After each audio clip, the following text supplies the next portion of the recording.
Holy City Center Radio. It is episode 118, and I am your host, Christian Sanger. Today is Friday, May 5th, 2023. Hope you all had a fantastic week. Mine was pretty good, went by fast, not a whole lot to talk about. In the last episode, I did mention that scary situation in the garage at MUSC. I happened to be in the garage when a shooting occurred. You can go back and listen to that episode for that full recap. And we have some more details. An arrest has been made, and that is our first story today. A suspect was arrested for his involvement in a shooting at the Medical University of South Carolina campus. The shooting happened on Tuesday. The suspect that was arrested is Samuel White. He has been charged with attempted murder, possession of a weapon during a violent crime, and carrying a weapon on school property. Spokesperson Carter Coyle from MUSC said the investigation is still open and active as a second individual has yet to be apprehended. So a couple of quick points there. Glad that they found the person who was involved in the shooting. So we now know who it was. We saw pictures earlier in the week. They had some security camera stills that they shared on social media and through the regular media outlets here in town. And now we know that, since he's being charged with attempted murder, he was indeed shooting at someone or multiple someones. At first there was no one really knew because there was no victims, there was no injuries, but they didn't really give a lot of details. For all we knew, this person was shooting at a car that had no one in it, or was just firing a gun at a wall. Who knew? We didn't know. Like, was this just someone just firing a gun for whatever reason? It wasn't intended to try to harm anyone. But based on the charges and the fact that they're looking for a second individual, certainly shows that there indeed was really ill intent of trying to harm someone. What is interesting to me is that the spokesperson used the word apprehended in reference to the second individual. So now that adds a possible another layer to this. So apprehended doesn't, to me, makes it sound like this is a person who will be facing charges as well. It's not like, hey, we're trying to find the intended victim to get some more information from them. Just using that term makes it seem like there could be a second arrest here. So it'll be interesting to see what those charges are. What's the relation, to the other suspect. So still, some questions, but we're getting some answers finally on what occurred on Tuesday. Also, just FYI, in relation to the story, MUSC said that metal detectors were placed in the Shawn Jenkins Children's Hospital on Thursday. Those were put there for extra security. Carter, the spokesperson I mentioned before, said that the detectors were part of some extra security measures that were being used out of an abundance of caution, and that includes also having some extra officers on the scene. They said that was in part to help run the metal detectors, but more of a police type presence at the Children's Hospital. And the reason they were placed at the Children's Hospital is because of its proximity to the shooting. The garage where it happened is right across a very small street. The Children's Hospital and the garage are just across that street from each other. So it makes sense that, they wanted to make sure that building had some extra security. Even though this seems like an isolated incident and, doesn't seem like something that's, going to come back into play, but glad that they decided to take those precautions. If there's any other updates, I'll be sure to pass them along. All right. Just can't get rid of this guy. Alec Murdaugh, back in the news again. I think it was last week we had a story about him, facing some more financial crimes. Just can't get rid of this guy, even though the main trial is over. He's going to be in the news for a while because of all these financial crimes that he has been accused of. So what did South Carolina's possibly most infamous inmate have going on this week? Well, the convicted murderer's attorneys are still trying to protect him from civil liability for the millions of dollars in stolen insurance settlements tied to the death of his former housekeeper, Gloria Satterfield. There's some other potential court cases that are out there for him, but specifically right now they're looking at the Gloria Satterfield one. For those who don't remember, she was the former housekeeper, as I said, who fell down some front steps at a Murdaugh property, and it was alleged by the family that she fell down the stairs after the family's dogs tripped her up. She ended up dying from the wounds that she sustained in the fall, and Murdaugh said that he was going to make sure that the family got an insurance payout, and he said he would handle it. Well, her family never saw that payment, and not until recently did we all find out that there was an insurance payout. It just didn't make it to the family, as Alec kept it for himself. I guess I have to say allegedly, but it seems pretty clear.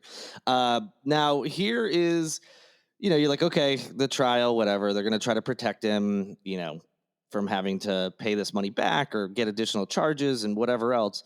But it's the method they're going with that is really what made headlines. So in court filings on May 1st, Murdaugh's lawyers went so far as to suggest that Nautilus Insurance Company should be suing the Satterfield Estates attorneys, which is the Bland Richter firm, if the insurer wishes to recover settlement funds meant for the Satterfields but stolen by Murdaugh.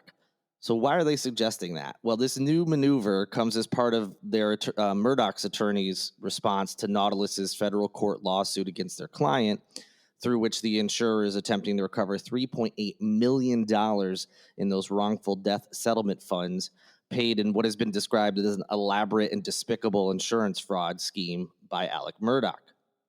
Phil Barber, one of Murdaugh's attorneys, is suggesting that the entire basis for the lawsuit was illegitimate, right down to the facts of what actually happened that day. In what ABC News called a shocking revelation, and I agree, Barber now says that Murdaugh is claiming to have fabricated the circumstances of Satterfield's death. He has maintained for years, as I just said at the top, that his dogs caused the trip and fall accident at his Carleton County home that led to Satterfield's death back in February of 2018. Murdaugh even said Satterfield herself told him that the dogs tripped her before she became unconscious and ultimately passed. Now Murdaugh is saying he made up the whole dog story and doesn't know how or why Satterfield actually fell. Of course, the only potential witnesses to this fall who could back up this claim are Paul and Maggie Murdaugh, who are both dead because Alec murdered them. Of course, you remember that conviction happened this year in March. So Barber is going on in Murdaugh's defense, just trying to explain that the dog tripping story is part of this overall fabrication by Alec to fool the Nautilus insurance agents into paying a settlement, which makes the entire claim fraudulent and null. So now Murdaugh's attorneys are using that line of thinking as a setup to conclude that Nautilus should instead be suing Satterfield's attorneys to get their money back, since they're in possession of over $7.5 million in funds recovered through their own lawsuit against Murdaugh and other related entities in the Satterfield case. Richter and Bland, who are representing the Satterfield family, call this position taken by Murdaugh's attorneys, quote, preposterous. And Richter, who took part in an interview with ABC News 4's Katie Solt, said, quote, just when you thought we'd explored the limits of what's possible with Alec Murdaugh, he finds a new rung even lower, end quote. So there's a lot of names, and, just to kind of put a bow on it, long story short, Murdaugh has long claimed that the housekeeper fell because she was tripped by dogs. Now his lawyers are arguing that he made that up because for whatever reason, he thought that would help get the payout for the fall quicker. And maybe not even just quicker, maybe for whatever reason, he felt that was a way to make sure that the insurance payment came out. I don't know why he couldn't just say she tripped and fell. Maybe if he said it wasn't something related to his property, in this case, the dogs, that maybe the insurance wouldn't pay it out because they would say, oh, well, it's not your property's fault, therefore not your fault. That this person was injured on your property. They just tripped. It happens. So I'm guessing, although, again, just speculating, that was his explanation, just to try to be like, oh, yeah, my dogs did it. So let's go ahead and let her family sue me, and we'll get this insurance payout for the family, and everything will be okay in that sense. And then, of course, he goes on to steal the money. So now, in addition to saying that he lied about that, which he's a well-known liar, so either, yeah, he did indeed lie about that, or he's lying now. Who knows? But in addition to that, his attorneys have the audacity to say that because of that claim, that means that it's insurance fraud and it never should have happened, and that therefore the funds that were paid out don't belong to the Satterfield family. So in trying to defend their client, whether this is their idea or Murdaugh's idea, but they're going along with it, are now saying he lied, and now they're trying to take the money that was just recovered for this poor family away from them because they're saying, well, hey, you can't get the money from us. We don't even have it, first of all. And second of all, our client made up the story, so you should get that money back from them. I mean, it's just despicable. I know you got to defend your client, and perhaps this is actually true that he lied about the whole dog thing, and maybe he's actually telling the truth now. But yeah, very just disgusting behavior, trying to defend their client, or again, if Alec told them, hey, I made this up, well, maybe we can try this angle, whatever it is. Just so disgusting that they're doing this yet again. I shouldn't say doing this. They're doing something again to this family that has been victimized by Alec for years and continues to be. I mean, it's just so disgusting, but I guess not at all surprising. All right, let's get it back here to Charleston. We have found out what will be taking over the former Days Inn Budget Motel located at 155 Meeting Street. They're going from a budget Days Inn to a Four Seasons. That's right. The very popular and prestigious hotel chain will be taking over that space on Meeting Street. There's a Florida-based developer that is working on this project. They announced the details when they were also submitting some design plans to the city. It will be, when it opens, the first Four Seasons property here in South Carolina. The group from Florida, Strategic Property Partners, has proposed 3 buildings for the 1.9-acre corner site with heights that are going to be varying from 3 to 7 or possibly even as high as 8 stories. The hotel is going to be the focal point of the project, but they also plan to include 40 residential condominiums as well as some commercial and venue space, so it won't be just the hotel. So far, the development firm says they've spent about $57 million in real estate for this project alone. Last week, Strategic Property Partners was given the okay to raise the former Days Inn structure, so you'll be seeing that go down at some point, but a demolition date has not been set. So still a little ways out. Days Inn structure has to go down. They have to get all their final approvals, so it'll be a long time, and there's always a chance that there will be some hitch in the plans and it doesn't happen at all. But it's going to be a long time before the Four Seasons opens, but that appears to be what will be coming to Meeting Street here in the next handful of years. Lastly, the company that operates the, I guess, famous, but maybe infamous to some of you, paper mill in North Charleston has announced it will be permanently shut down. They're going to be permanently shutting down that plant. WestRock company says that it will cease operations at that Virginia Avenue plant, which currently employs about 500 people. That last date of operation will be August 31st. This is the paper mill that many of you know by smell alone. It's very, like, that's why I said it's infamous to some people. So come September 1st, a day after it closes, no more stinky smell coming from that area, as the plant will not be in operation. In a news release, the company said that they are closing due to high operating costs and the need for significant capital investment to continue going forward. The plant currently produces container board, something called uncoated craft paper, and unbleached saturating craft paper. I don't know anything about paper this detailed, so I don't know what that means, but feel free to go check it out yourself.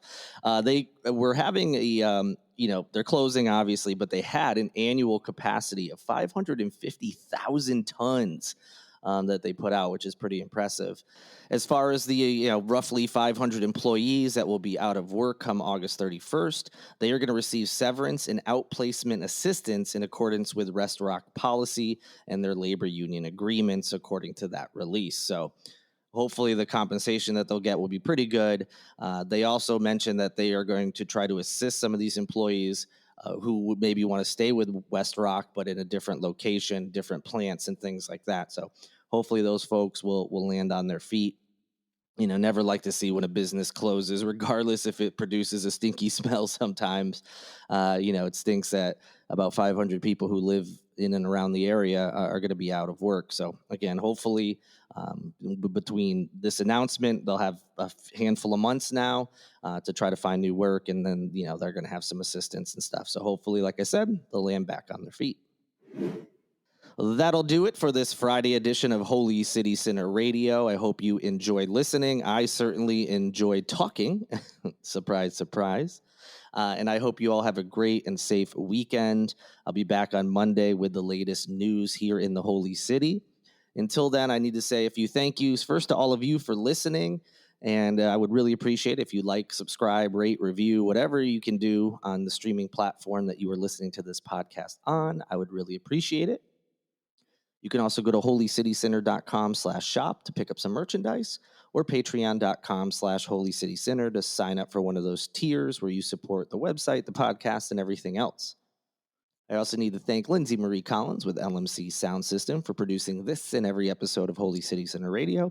And a big thank you to Tyler Boone as well, a former Charleston musician, still a musician, but now out in LA, whose music you hear in each and every episode. As I said, enjoy your weekend. I'll talk to you on Monday. Until then, good night and good luck.